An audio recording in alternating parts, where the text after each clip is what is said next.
Get your dough out, Ariel. Start paying people for these interviews. What, you make thousands and thousands and thousands of pounds on. I don't make money off of the YouTube channel. I don't make money off of any of these interviews. I have a contract. Doing it to put money in your pocket, Ariel, you little rodent. I'm doing my job. Ariel Helwani and UFC president Dana White have had a long-running feud, and there's now a new chapter. Dana White would do a podcast with Paddy Pimblett, and well, both of them would go off on Ariel Helwani. He wanted, like, when I was in New York for the MSG card last year, he wanted me to do an interview with him, and I had a paid interview that day, and he wanted me to really let go of that paid interview to do an interview with him.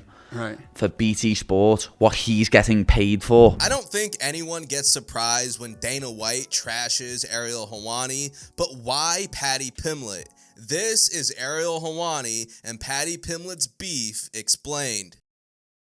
On March 20th of 2018, Paddy Pimblett and Ariel Helwani would meet for the first time, and they both seemed genuinely excited to finally meet in person. Look at this guy. Let me stand up. Hey, Pimblett, how are you? Lovely to finally meet you, Ariel. Pleasure, Paddy. At this point, Paddy Pimblett was not in the UFC, and he didn't seem too excited about the organization. Just the UFC is not the be-all and end-all, is it? Like, it's not.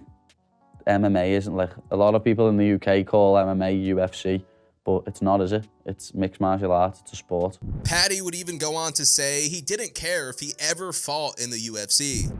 UFC is just one part of it, just one brand. There's multiple brands. Would you be content if you never fight in the UFC? Yeah, as long as I'm still remembered as a legend. Okay.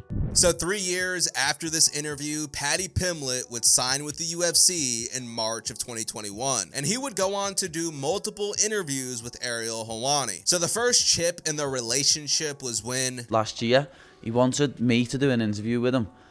And I had a paid interview that day. And he wanted me to really let go of that paid interview to do an interview with him. Right. For BT Sport, what he's getting paid for. So before we move on, let me know who you think was wrong in this situation in the comment section down below. Now let's get to New York. This is where everything went sideways. And this is where I think it's important to really bring out the receipts. Because what he just said right there is an absolute bold-faced lie. A 1000% lie. What you just heard right there was a lie. So I think what Ariel Helwani is about to show next is why a lot of people took his side. October 27, 2021, Paddy sends me a voice note. This is what the voice note said. Yo, the big fella. What's going down, Ariel? Just thought I'd let you know, lad, if you wanted to say hi or do anything with a man, I'll be in NYC in November. I think I'm going to be there from the 3rd to the 6th. And then I'll be coming back again on the 17th or the 18th. And then be coming back to Liverpool on the 23rd. So I'm about in New York, 2 separate occasions, just in case you want to see your mate. You know what I'm saying? So this is really where the problem started between these two, and things would only get worse. Talk about fighter pay. We get paid what you're worth. You know what I mean? Yep. I hate all these journalists, like Ariel Helwani in particular. Like, he loves earning money off fighters. Yep. Like, every decent job he's had, he's been sacked from. You know what I mean? Like, and now he's just a biased content creator. Yeah. If you're going to try to insult me by calling me a content creator and say that I'm not a journalist, I don't give a f. Great. That's the worst thing you could say about me? Awesome. Yes, I'm a content creator and pretty damn proud of it. And yes, I've been on YouTube long before any of y'all were on YouTube putting shows out there, including yourself, Paddy, putting your own show out there.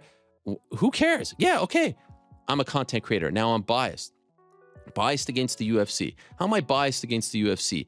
90% of the guests, if not more, on this show are UFC fighters. When it comes to combat sports, whether it be MMA or boxing, money will always be a topic of conversation. Ariel Helwani has spoken out on fighter pay. He feels that the UFC needs to be paying MMA fighters more. And well, Paddy Pimblett feels Ariel Helwani needs to start paying fighters for interviews. He uses fighters for clicks, uses fighters to make money, and then tries to have the audacity to talk about the UFC and yourself, saying that they don't pay the fighters enough. I don't make money off of the YouTube channel. I don't make money off of any of these interviews. I have a contract. I sit here, whether I'm talking on the nose, this stuff, anything else, it's the same contract. I'm doing my job. Get your dough out, Ariel. Know what I mean? Start paying people for these interviews, what you make thousands and thousands and thousands of pounds on. The same way someone gets paid to write in a newspaper, write for a magazine, write a book. If you don't understand the concept of journalism, I don't know what to tell you. I know that now because I make money off YouTube. So I know how much he earns off YouTube, off all his interviews, what he does. And the beautiful irony of telling a promoter that a journalist is profiting off of fighters when a promoter's job is to quite specifically profit off of fighters. The irony there. I'm like, what am I watching? What is this bizarre world? So it does feel like most fans and fighters were on Ariel Helwani's side on this topic. Now, it didn't take long before Dana White gave his take on Ariel Helwani. Wait, who the f are you? Who the f are you? This dude's ego is so massive and he thinks he's whatever. You know what the great thing is about him?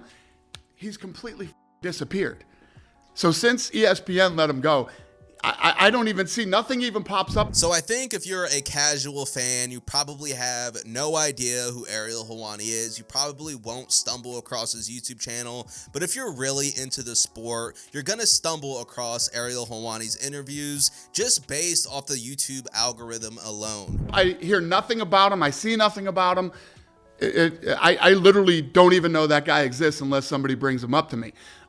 So yeah, it's a beautiful thing, and you're exactly right. He's a piece of... Yeah, he is. He's a maggot. I say, how about Monday, November 21st?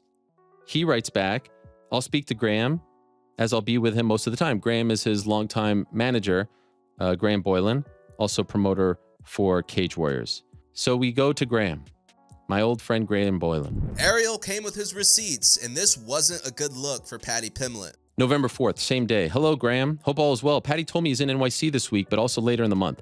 He told me to check in with you if it's possible to have him in studio for the MMA Hour on a Monday or Wednesday. Cheers. So now I get this message from Graham.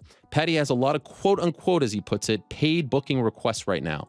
If BT want to put a budget forward, we can look to get something scheduled. Otherwise, he's got to take the paid work available to him. So after this back and forth between Ariel and Paddy, I seen a lot of people turn on Paddy Pimblett. Paddy did address some of the backlash with this response. Ariel wanted me to not do a paid gig, to do something for free with him. And somehow people are defending him. And right there, Paddy just acknowledged all of the backlash he's received. I'm sure that he sees most of the comments are in favor of Ariel Helwani. He's come out with his false narrative and said it didn't bother him, but has done an hour and 15-minute video about it. So, you know, we know it's bothered him. He's had to lie and make himself look good, reading out private messages. But we'll address this after the fight.